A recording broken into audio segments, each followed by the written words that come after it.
ഈ ഉച്ചാടനം എന്ന് പറഞ്ഞു കഴിഞ്ഞാൽ ഈ പറഞ്ഞ പോലെ ഉച്ചാടനം ചെയ്ത് വിടുക, ഓടിച്ചു വിടുക എന്നുള്ളൊരു പ്രോസസ്സാണ് അതിനകത്ത് പറഞ്ഞിട്ടുള്ളത്. ഈ പറഞ്ഞ പോലെ ദുരിതം മറ്റു കാര്യങ്ങളൊക്കെ നമുക്ക് ഉച്ചാടനം ചെയ്ത് വിടാൻ പറ്റും. അപ്പൊ പ്രേതങ്ങളെ മാത്രമല്ല നമുക്ക് ഉച്ചാടനം ചെയ്യാൻ പറ്റുന്നത്. പ്രേതം എന്ന് പറഞ്ഞാൽ എന്താണ് നമ്മൾ മനസ്സിലാക്കിയത് എന്താ? അതായത് ഒരു അലഞ്ഞു നടക്കുന്ന ഒരു ആത്മാവ് എന്നുള്ള വെള്ളസാരി കൊടുത്തിട്ട്. അതെ അതെ, എന്നെ സംബന്ധിച്ചിടത്തോളം എന്നെ പോലെ കുറെ ആൾക്കാർ അങ്ങനെ ചിന്തിക്കുന്നവരുണ്ട്.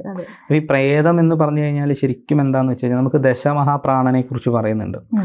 പ്രാണൻ എന്ന് പറയുമ്പോൾ ആൾക്കാരുടെ വിചാരം നമ്മുടെ ശരീരത്തിനകത്തൊരു എന്താ പറയുക, അങ്കുലി മാത്രമായിട്ടൊരു ജ്യോതിസ് ഉണ്ട്, അങ്ങനെയൊക്കെ പല എക്സ്പ്ലനേഷൻസ് നമ്മൾ കേട്ടിട്ടുണ്ട്. ഈ വേദാന്തം ഇതിലൊക്കെ ഇങ്ങനെ കുറെ ആൾക്കാർ പറയുന്നത് ഞാൻ കേട്ടിട്ടുണ്ട്.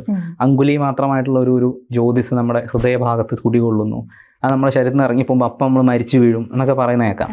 ഇതൊന്നും നമുക്ക് സയന്റിഫിക്കലി എടുക്കാൻ പറ്റുന്ന ഒരു കാര്യമല്ല.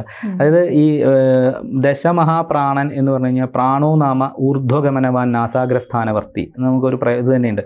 അതായത് നമ്മൾ ശ്വാസം എടുക്കുന്നുണ്ടല്ലോ, ഊർധ്വഗമനവാൻ, അതായത് നമ്മൾ അകത്തേക്ക് വലിക്കുന്ന ശ്വാസത്തിനെയാണ് പ്രാണൻ എന്ന് പറയുന്നത്. അപാനൻ എന്ന് പറഞ്ഞാൽ അധോഗമനവാൻ അഖില ശരീരവർത്തി, താഴേക്ക് വിടുന്ന ശ്വാസത്തെ പ്രാണൻ, അപാനൻ, വ്യാനൻ, ഉദാനൻ, സമാനൻ, ഇങ്ങനെ 5 ടൈപ്പ് നമ്മുടെ ശരീരത്തിലുള്ള വായുവിൻ്റെ സഞ്ചാരത്തെയാണ് ഈ പ്രാണൻ, ഈ പഞ്ചമഹാപ്രാണൻ എന്ന് പറയുന്നത്. ഇതിന് ഉപപ്രാണന്മാരായിട്ട് വരുന്നത് നാഗ, കൂർമ്മ, കൃകല, ദേവദത്ത, ധനഞ്ജയൻ. ഇതിൽ ഈ ധനഞ്ജയൻ എന്ന് പറയുന്നത് നമ്മുടെ ചിന്താമണ്ഡലമാണ്. അതായത് ഇപ്പോൾ ഒരാളുടെ ഇമോഷൻസ് എന്നൊക്കെ പറയില്ലേ, ഇത് ഒരാൾ മരിച്ചു കഴിഞ്ഞാലും അയാളുടെ ആ ഇമോഷണൽ വേവ് അവിടെ നിൽക്കും എന്നാ പറയാ. അതായത് എന്താ പറയാ, ചിന്തകൾ. ഇപ്പോൾ ഒരാൾക്ക് ഭയങ്കര വിഷമമാണെന്ന് വിചാരിക്കും മരിക്കുന്ന സമയത്ത്, അയാളുടെ ആ വിഷമത്തിന്റെ ആ ഒരു വൈബ്രേഷൻ എന്നൊക്കെ പറയുമല്ലോ, അതിങ്ങനെ നിൽക്കും. ഇതാണ് സത്യത്തിൽ പ്രേതം എന്ന് പറയുന്നത്. ശരിക്കും ഒരാൾ മരിച്ചു കഴിഞ്ഞാൽ 41 ദിവസം കഴിയുമ്പോഴാണ് ഈ പറയുന്ന ധനഞ്ജയൻ നമ്മുടെ ആ ഒരു ഏരിയ വിട്ടിട്ട് പോവുക. അതിനാണ് നമ്മൾ മരിച്ചിട്ട് 41 ദിവസത്തെ കാര്യങ്ങളൊക്കെ ചെയ്യുമല്ലോ. പല മതങ്ങളിലും പല രീതിയിലാണ്.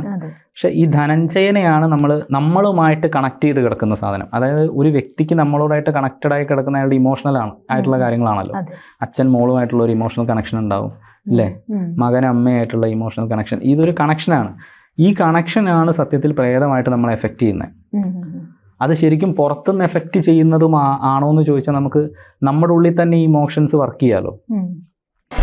ജ്യോതിഷവുമായി ബന്ധപ്പെട്ട എല്ലാ വിശേഷങ്ങളും നിങ്ങളിലേക്ക് എത്താൻ ABC ജ്യോതിഷം സബ്സ്ക്രൈബ് ചെയ്യുക.